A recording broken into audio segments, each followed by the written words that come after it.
This time on Roadkill Garage, reviving the Crusher Impala from the dead! It's back and it's on the track. 498 cubic inches, baby.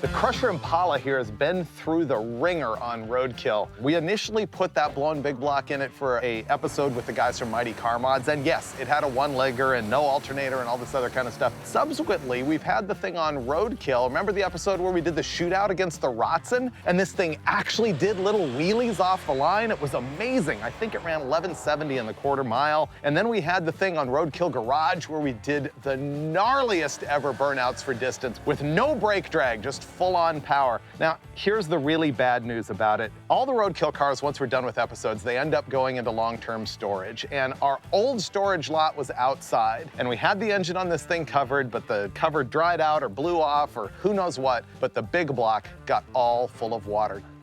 Junk. Wow, look at that. Pitted. I can virtually assure you that this is going to be good. Well, that's not gonna happen with this car anymore. It's actually my personal car. We're gonna fix it up in this episode, rebuild the engine, get it in the car, do hella burnouts, get it to the drag strip, and then it will be stored indoors. Hey, Steve, you realize that this is gonna be an actual like reality show deadline situation as we put the Impala together. It is, because we've got to make it to the track in this thing. Exactly. If we don't, man, we don't have an episode. But he's right. The thing is, we got the block at the machine shop right now, and if it doesn't come back tomorrow morning, we're screwed, because basically we got to prep everything today. We have Tuesday, Wednesday to build the engine, Thursday to install it, and Friday to be at the drag strip. Right. Can you handle it? Oh, man, we've got this. I am degreasing. Steve's going to go inside and clean up some of the engine parts that we took apart the last time you saw the Impala.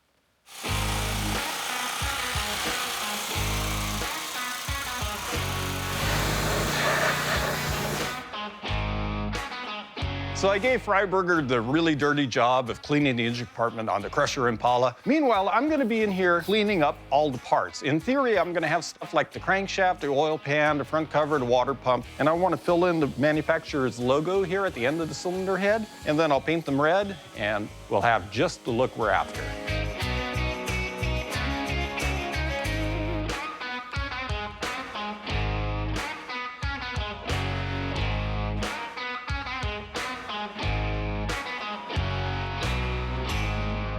The paint on the block is dry enough. Dulcich is working on pounding out a dent in my oil pan and painting more stuff.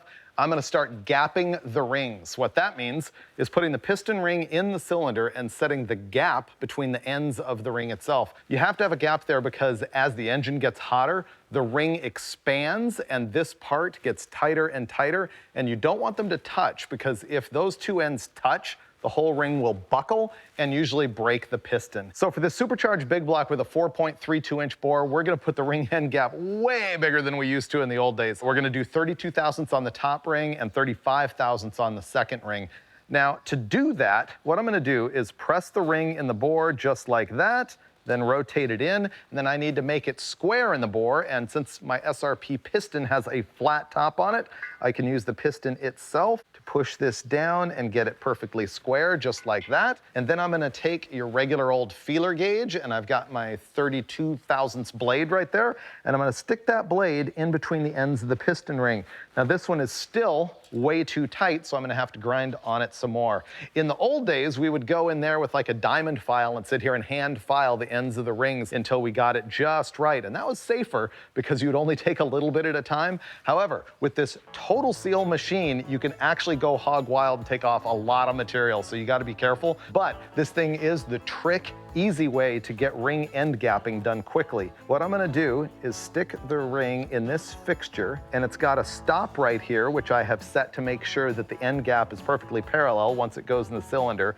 And this stop is gonna set where the ring falls in there, so I can do the same thing each time and tighten her down, move the stop away, and then as I turn on this grinding wheel, I can then move the ring in and out to grind it a little bit at a time to make sure that it's perfectly parallel in the gap, and I'll just keep going back and forth between the grinder and the bore, checking and checking and checking until I get that ring end gap just perfect, at which point I need to go in with a hand file and deburr the end of the ring. So since you can see that I am going to do this 16 times, it's gonna take a while.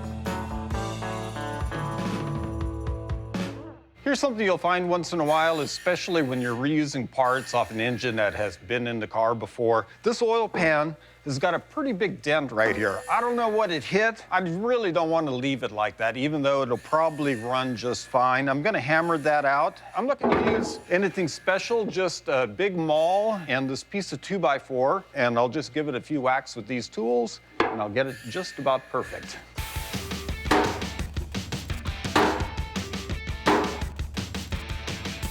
I'm gonna have to hit it from the front a little bit, but that's almost there. I realize one of the things that's gonna happen to you while you're gapping rings is you're gonna lose track of what's the top ring and what's the second ring on the piston. So if that happens, there's a good way to know which is which. The manufacturer will put a little dot embossed into the ring to tell you which way is up. Second, you look at the cross profile right here of the end of the piston ring. And as you look in that shape, here's what you're gonna see. On the top ring, you've got the outside here that touches the cylinder wall, and then it goes in and it has a bevel right there. So that's your top ring as you're looking through the cross section. The bottom one is exactly the opposite of that. It's got the bevel there on the bottom side. Now, what these do is as the piston is moving upward on the compression stroke, the air is gonna come past the little gap in the piston, come in here and act on this surface, and here, of course, which is gonna help move this thing out and seal it up towards the cylinder wall. The second ring is designed to do the same thing on the downstroke. It has to seal as it's coming down on the intake stroke also, and so in that case, it'll act on this bevel that way and end up pushing it up towards the cylinder wall. There we go. Great.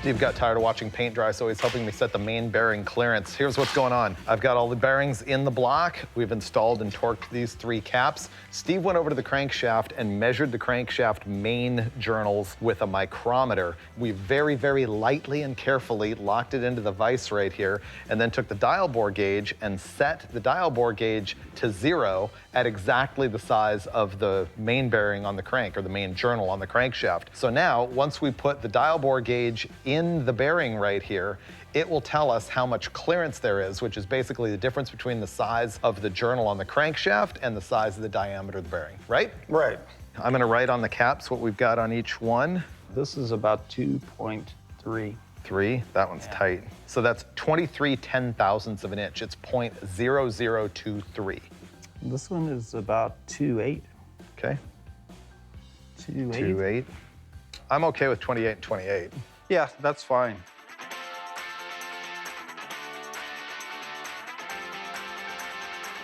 This has a one-piece rear main seal, and so we slid the rear main seal over the crankshaft before Steve dropped it in. Okay, main caps are going on. Remember, the main caps actually go in order. They are stamped from the factory, numbered 1 through 5, and they also have a forward and a back, so pay attention to that. If they're not, see this lock right here on the bearing? You always put the lock to the lock.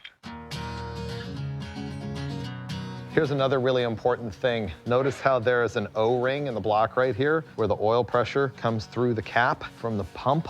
And you gotta get this on around that rear main seal. Now we can lightly buzz all those down and then torque them. One thing you always want to do is set the thrust bearing. Now the thrust bearing in the big block Chevy's in the back, so I backed off those rear main cap fasteners and I ran them down just snug. Now to set it, I'm just gonna give it a sharp wrap at the front of the crank. And then I'm gonna go to the back, I'm gonna do the same thing. That should bring both the halves of the bearing shell in alignment, and then I'll retorque it, measure the clearance with a dial indicator in the front, and that's all there is to it.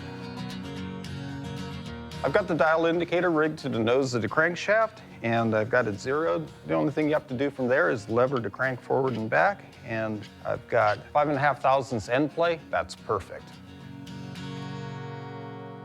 Just like we had to check the bearing clearance on the mains of the crankshaft, we also did it with the rods. Basically, we've installed a bearing and torqued the cap on here, and then we've set our standard based on the size of the crank journal. And now Steve's using the dial bore gauge to go in there and find out what the clearance is, and we already know that it's about 2.8 thousandths on each one, which is exactly perfect. So we're good to go. Next thing, we have to slam the rings on the pistons and then put the short block together.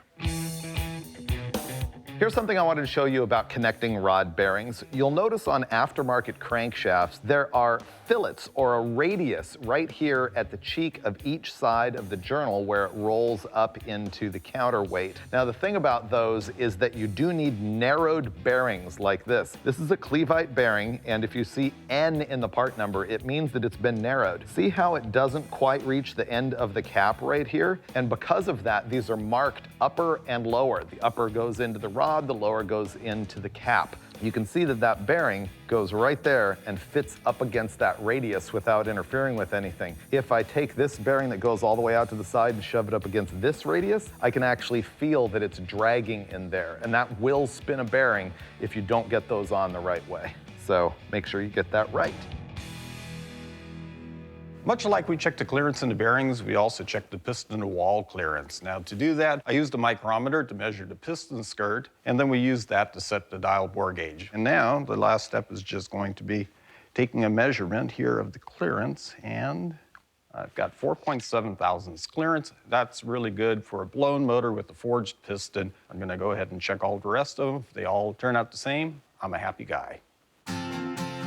We're all ready to install pistons. I can't believe that I've not revealed until now that our block is now bored to 4.32 inches. Combined with our 4¼ inch stroke, the Crusher engine is now 498 cubic inches, which is awesome. So this tool that I've got here is a tapered piston ring compressor. You just set it on the block right there, and then you slip your piston in with your rings all oiled up and nice. And all you have to do is smack those in there. So I get it right about there, and then whack, all in. Perfect. So the pistons that we're using here are from SRP. They're the shelf line from JE pistons. They're a forging, they're flat top. I think this engine is right at 9:1 compression. And check out how the connecting rod is just the very, very basic stuff that you get from Scat. We should probably be using a better rod in a supercharged engine and something better than a cast crankshaft, but we're not, and it's lasted this long, so we're probably all good. I do trust this piston though.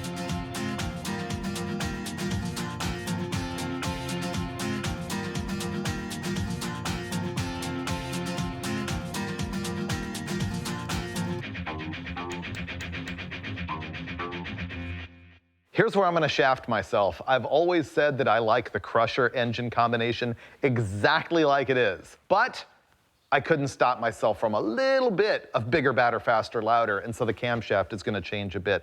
I decided to go with a Comp Cam's blower cam. This one has 230 on the intake, so really the RPM range of the engine should be about the same, even though the lobe separation angle is wider, so that might push it up in the RPM a little bit. But the big deal is that the exhaust duration is 242, which a blower engine tends to prefer. So I hope this doesn't really change the overall characteristics of the engine, but makes just a speck more power. Boom! That camshaft spins in the block like Iboter. L&R Machine put the cam bearings in for me, which was like huge. Also, this is a cast core camshaft. Sometimes rollers are a billet core, usually not hydraulic rollers, but that means we can use a conventional distributor gear on it. Okay, Steve sort of roughly checked to make sure the cam timing is good enough. Now we've got the cam on the block and the timing chain and everything. He's even got this locked down. See this white plastic thing right here? That is called a thrust button, or sometimes just a cam button. Because this is a roller cam rather than a flat tappet, it needs to have an end play adjustment. So we've got that button right there, which is gonna hit that mark right there on the inside of the timing cover. I've got my gasket in place. I'm gonna throw the cover on, and if Steve gives me hardware, I will bolt it down, and then we will use a screwdriver to walk the camshaft back and forth to make sure that it has enough end play. Okay, ready to flip it over and install the oil pan?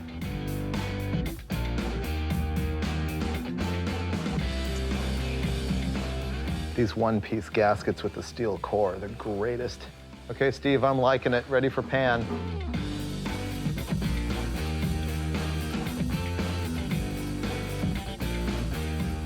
All right, moving on to the next thing that we're gonna do completely wrong, which is using a regular old damper on this engine. Usually for a Roots supercharged application, I order a custom crankshaft that has 2 keyways, a quarter on one side and a 3/16, 180 degrees out, and that keeps the damper from actually falling off because there's so much more load on it when it's driving the supercharger. But we didn't do that. We're gonna just slam a regular old damper onto our cast crank here.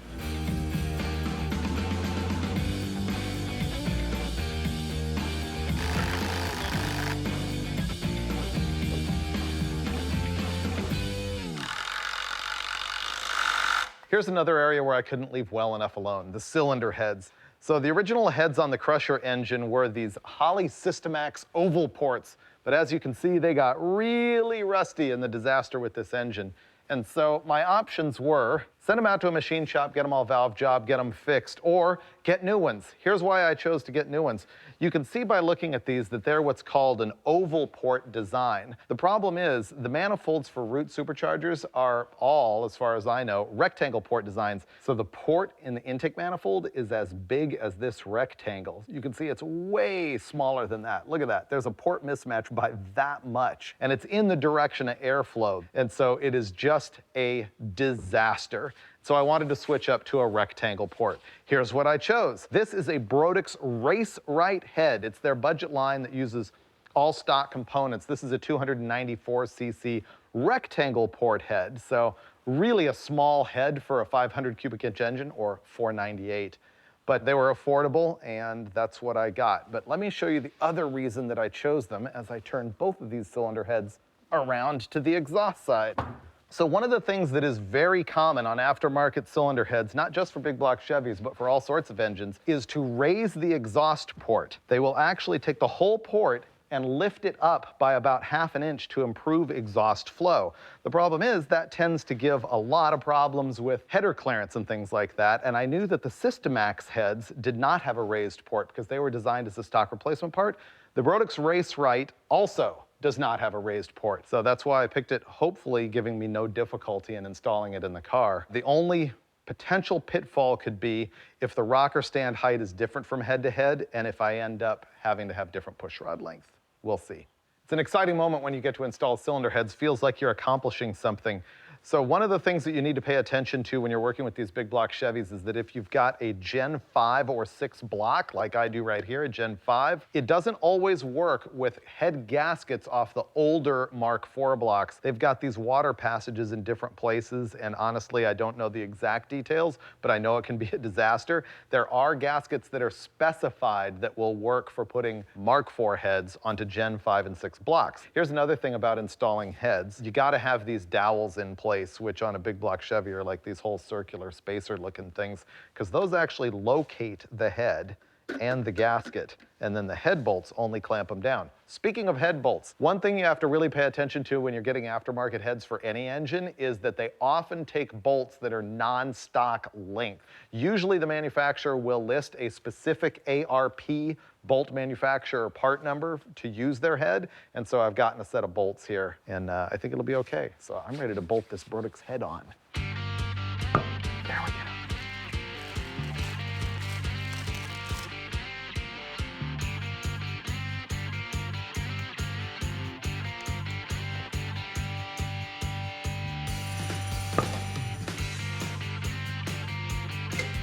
Okay, I double checked the torque on every bolt here, making sure everything is seated and good, which they are.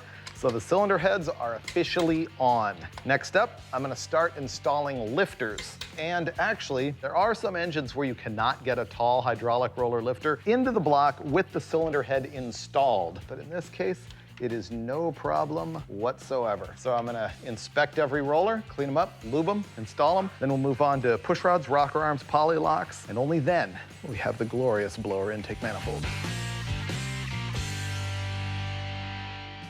It appears that we got away with the push rod length. I think it's gonna be okay even though we changed the cylinder head. Sometimes that doesn't happen if the pad height for the rocker stud is different from head to head. You dodged a bullet again, Freiburger. I know. So coming up next, push rod guide plate adjustments. Here's a little tip when you're setting up your valve train. You've got to ensure that you've got good alignment from the roller on the rocker arm to the tip of the valve. There's a little bit of wiggle room in the guide plate, but that wiggle has to be pretty much centered on the valve tip. Now, the rocker stud actually captures the guide plate, and if you slack it off, you can adjust the guide plate side to side, and you want to see that alignment as close as you can get. It's pretty much centered there, and then you just lock it down, just like that, and that is adjusted to my satisfaction. This is a hydraulic cam, so we're preloading all of the lifters right now. We're giving them all half a turn of preload plus another eighth, which is the locking technique. The polylock here has an Allen set screw in the middle of it and a 5/8 wrench on an outside shell. So you'll see Steve is gonna hold the lock nut and then twist the whole thing and lock it down.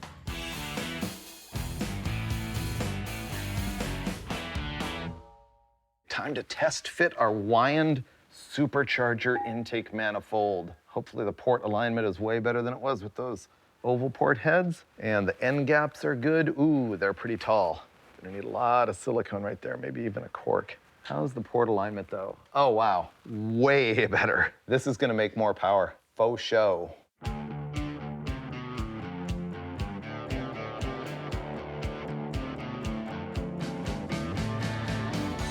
This goes wrong, it's gonna be a mess. We might lose the shop. Okay, here we go. You gotta get the plonk perfectly in line with the bolt holes and perfectly flat. And there we go. Oh, that was a pretty nice plonk, Steve. Oh, look at that. Oh, that is Mint. perfect. Wow, Freiburger. Yeah. Boom. We've gone as far as we can go with our engine. It is like as built as it's gonna get before we plop it in the car. So now I'm shoving this out of the way and we're gonna move on to working on the engine compartment of the Crusher Impala. This thing weighs a ton.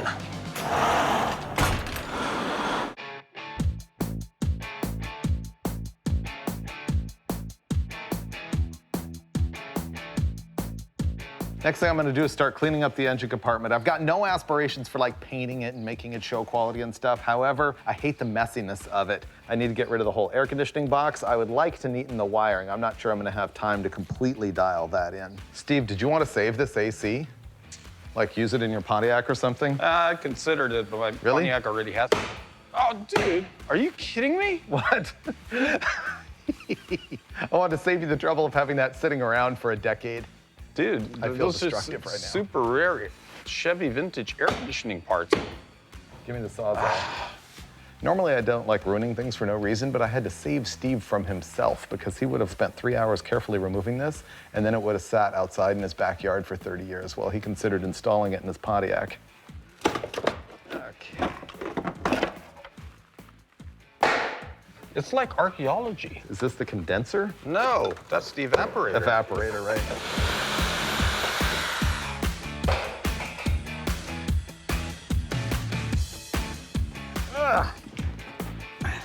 Okay, Freiburger, that's the trick. You just pull it out vertically.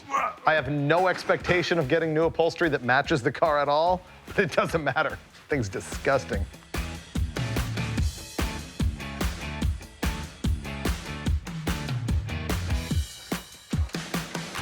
Aha! I'm changing up my ignition situation. You see, adjusting your timing curve is really critical when you've got boost because you got to keep the engine out of detonation to make it survive. We've been doing that on the Crusher Impala with this MSD programmable box. This thing was even on the Crusher Camaro. The problem is this takes a PC computer to plug in and map out your timing curve, and it was wired really butch. I've lost the computer. I don't want to deal with it, so that one is going away. Instead, I am installing the MSD 6 BTM Boost Timing Master. Now this thing comes with a knob like this. that you may recognize from such roadkill vehicles as the Rotson, the Jaguar, the Thunderbird. What this does is it sets the number of degrees of timing retard per pound of boost. So if I have it set at 1, that means it retards the timing 1 degree for every 1 psi of boost. I'll probably set it at 1, and what that means is if this thing makes 5 to 7 pounds of boost, and I've got my timing set at 35, then at wide open throttle under boost, it's gonna retard it to 28 to 30, depending on where I've got it set, which is gonna be just about right. It's just a way simpler way of doing it versus the computer controlled unit. And I'm gonna be able to hide this baby to go inside the firewall right like this.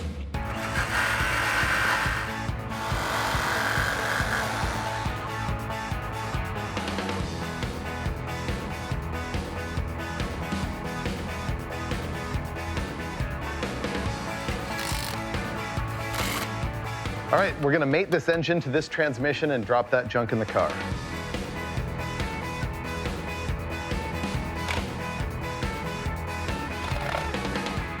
Coming down.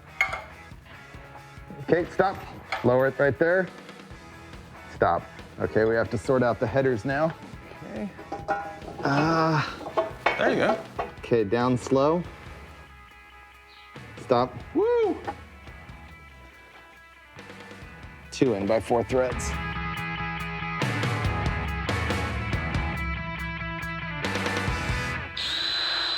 It is time to pre-lube. We got the special tool, goes down, engages with the oil pump drive shaft. We're gonna spin it till this thing has oil pressure, and I see oil coming up out of the rocker arms right here. And only then will we know that the engine is safe to continue to keep assembling. Oh, it already got pressure. We're good to go. Keep assembling this thing. I'm gonna install the distributor. You remember how rusted the old one was all over the reluctor? I gotta be honest, if you're really on a budget, you could have taken that apart and cleaned it up, but I'm really in a hurry, so we didn't. We bought this new MSD unit, which is trick only because it is factory black, which I like, because I'm trying to like downplay the bling on this thing so you can focus on the valve covers that you will soon see, those gold Morosos, and of course, the supercharger. Boom, lock her down.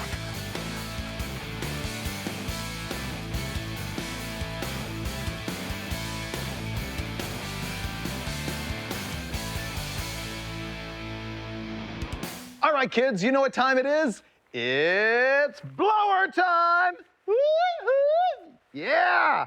I'm super stoked on my blower. This one had been blueprinted by the blower shop, and it had Teflon strips in it, and the Teflon strips wear out after a while. That's now a filthy disaster. This thing is an out-of-the-box YN supercharger. It's got no Teflon strips in it at all, so there's nothing to wear out. Unfortunately, it's not as efficient. You have to spin it harder to make more boost, and that's okay, because I'm only looking at making like 5 pounds. But this thing is ready to go with its pair of Holley 950 carburetors and its Street Machine polished goodness. I love my 871. I love it so. Let's install this thing.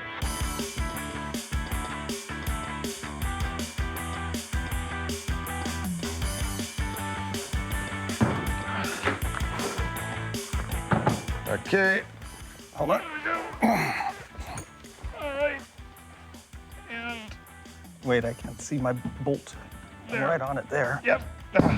Woo. Yeah, it wasn't too bad at all. Not at all. Okay, Freiburger, we've just grown up a whole bunch. Great.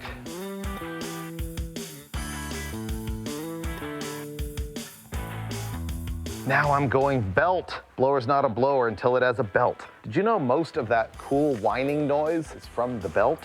I'm gonna tighten it roughly there, and you wanna be able to turn that belt just about that much.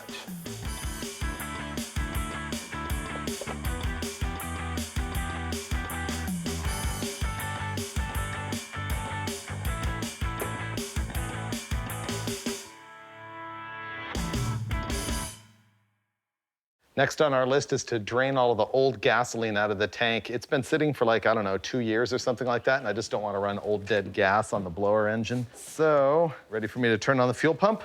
Sure. I don't see any gas coming out this end. It's not running. Okay. Let me turn on the ignition. Fan works. Fuel pump not working. I don't hear any relay clicking. Yeah, everything else is working. I think I screwed up the relay to the electric fuel pump. Yeah, all the gauges and everything light up in here, but the fuel pump's dead. Is that the relay that's up here by the firewall? It is. You can feel it. It's working. It is? Turn it off. Yeah. Really? On. Yeah. What we're working on doing here is just jumping a wire directly from the battery to the feed line to the fuel pump so we can find out if the pump works. Go on. Fuel pump's not working. It is dead as a doornail. I'm gonna have to get under the car and find out what's wrong with the fuel pump and chase this wire. Maybe I hooked it to the wrong wire. Hey, Steve. Yeah. It is an intake fuel pump. I need the test light. Oh, yeah, I got power back here. Shoot. I was really hoping we had no power because that would mean it's a wiring problem, not a fuel pump problem. How hard is it to take out? Normal, 2 straps. Oh, you mean we have to take the tank out? Yeah.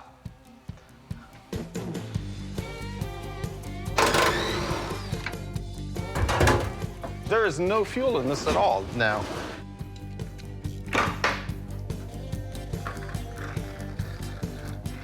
So here's the thing. The last time we saw this car, it was running perfectly, but because it's got all kinds of weird switches and stuff, people ended up leaving the fuel pump running all the time. I used to have the fuel pump hooked up through the headlight switch, remember that? Oh, yeah. Yeah, and so because of that, I'm sure this thing was left running and it is all melted out. So we have no choice but to get a new one.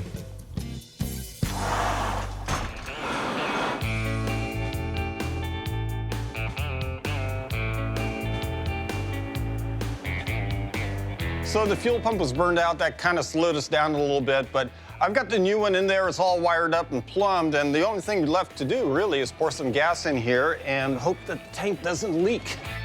So just turn on your fancy schmancy fuel pump. I'm a little afraid. What if the car explodes when I flick the switch? There we go, I hear the pump. I hear it picking up fuel. I hear it loading up. It's delivering fuel.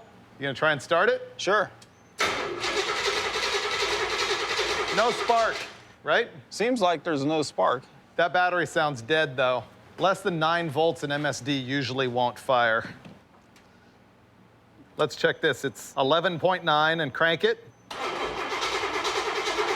10.5.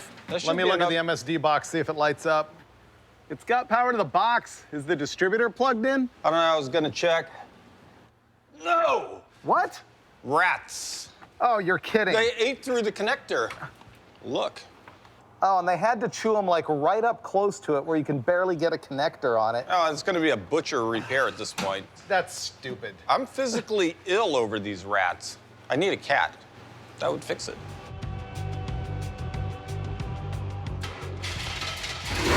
There we go.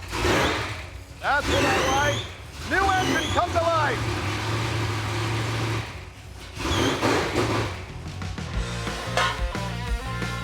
After all of that work, 498 cubic inches, rectangle port heads, slightly different camshaft, blower that hopefully works, and as you can see, we removed the scoop and installed a couple of air cleaners just because the scoop's a pain in the neck. And I never thought it looked quite right on this car. I actually like these better. I'm sure the viewers will disagree, but it won't matter when you see the burnouts that we're about to execute.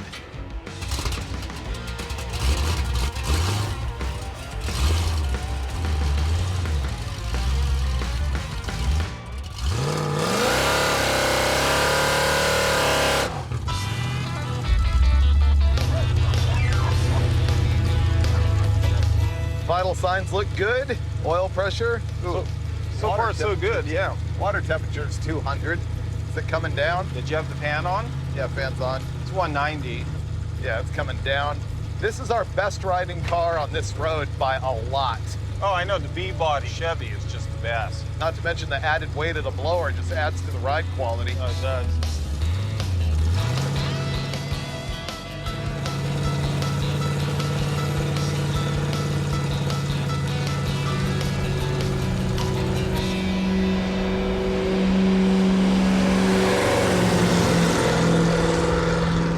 Wonder if it does rolling burnout still. Are you in first gear now? Oh, it is. It is first. I think first gear would be pretty useless.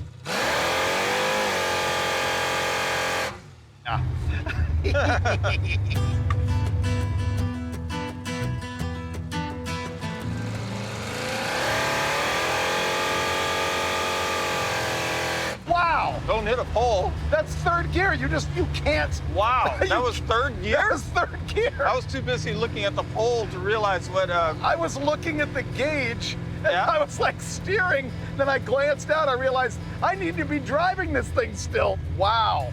it's got massive amounts of torque for some reason. For some reason. Do you think it'll burn them off from a dig? From a dig? Yeah, From a dig means from a stop. yeah, I know what a dig is. Pretty sure it will.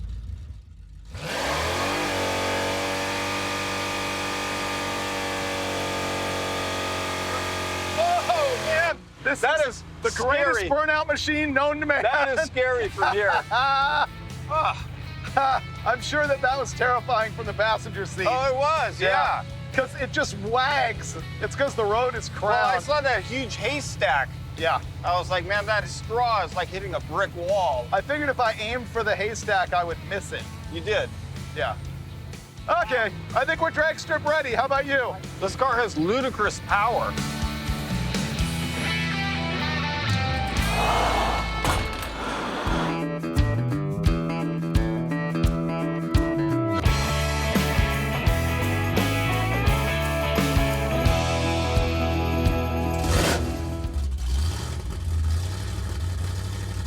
Here we go, Auto Club Mimosa Raceway, quarter mile.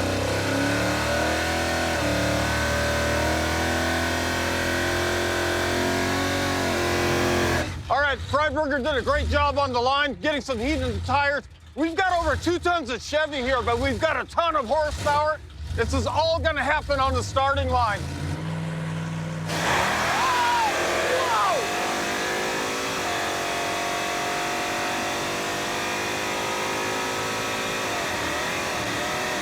Oh, out of fuel! Ah! Ran out of fuel at the top end. Unbelievable. Man, it was hauling off the line. It hooked hard. I don't think this fuel pump can keep up, or we don't have enough gas in the tank. Oh, that is the worst. The fuel pump. We talked about it. I was like, man, I don't know if you've got enough pump. Once again, snatching defeat from the jaws of victory here on Roadkill Garage. That could have been amazing. Ah! Well, there's no way that's gonna get any better. It's out of fuel. Yeah, we were talking about that earlier. Unfortunately, it only went 1226 at 97 miles an hour because it ran out of fuel, I would say, before the 1,000 foot. Yeah, I could hear it.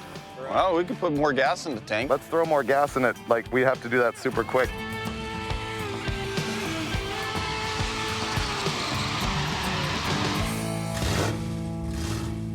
Okay, here we go. This is my last shot.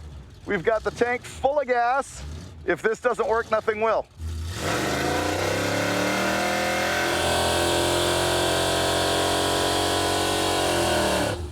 All right, that was a pretty good burnout. That's what we needed to get some heat in the tires because we'll probably only have one shot at this. Now, this thing does a pretty violent launch. I'm gonna be checking out that front tire.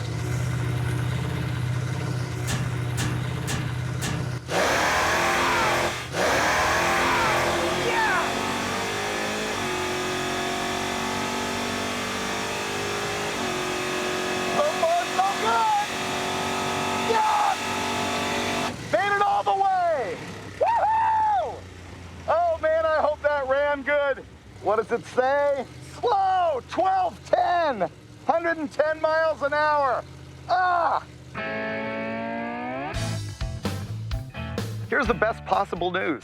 It went 1210 at 110 miles an hour, and it doesn't even have secondaries on the carburetor. We are not at wide open throttle. Cleet here at the track asked the question. Steve walked up and checked it, and sure enough, it's a mess. So Steve's fixing it, and if we've actually got time to make this happen before it gets too hot, this thing is gonna be fast with a capital F. Here we go. Should be faster than ever.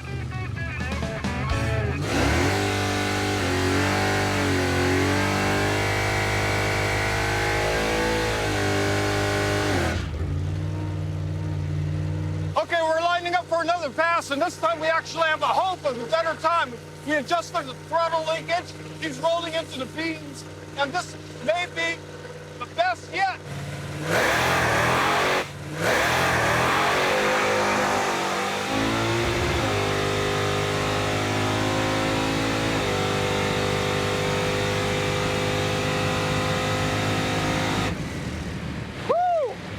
Okay, that was way faster, but it was a mess. Man, this thing wants to rev now that it's got throttle and boost. Wow, that was 14 pounds of boost. That is crazy. I cannot wait to get back to the track on a day when we can actually take the time to refine this thing. Dude. Oh man, that was a mess, but I'm excited, dude. Wow. This thing makes power now. No, if you can tame this beast, you can knock a ton of ET. That was like raw as raw steak, man. I know, we're making so much power now that the whole rest of the car is a disaster. Right. Like I wasn't on top of the shift, it spins the tires really bad. Spun the tires at half track, was on the rev limiter like right as I hit the lights. Couldn't have made more mistakes on that pass. I know. What could you do? And plus it's still only getting 3/4 throttle. Yeah, I know, that's still the quickest pass it's ever made. 1175, biggest mile an hour, 118. I don't know. I think it's a disaster now, but it's got more potential than ever. This thing is actually gonna be fast when we sort it out. That's why I say I'm excited. It's like it's a fail, but it's a roadkill win, and it's got all sorts of potential for upside without having to completely rebuild the whole car. No, we just gotta deal with throttle linkage, some valve covers that don't puke oil on the headers, figure out how to actually make it hook instead of relying on 50-year-old stock suspension. Right. Dude, I'm pumped. Oh yeah, we're making horsepower, bro. Dude, boom! That is a win on Roadkill Garage, man. If we get this thing fixed, you will see it again on Roadkill Garage. If you were in Australia, you would note that rather than the counterclockwise swirl, it would swirl in the opposite direction. That would be clockwise, because the magnetic polarity south of the equator is the opposite of north of the equator. If I reverse the tangency of the pore, I'm on vacation in Australia right now.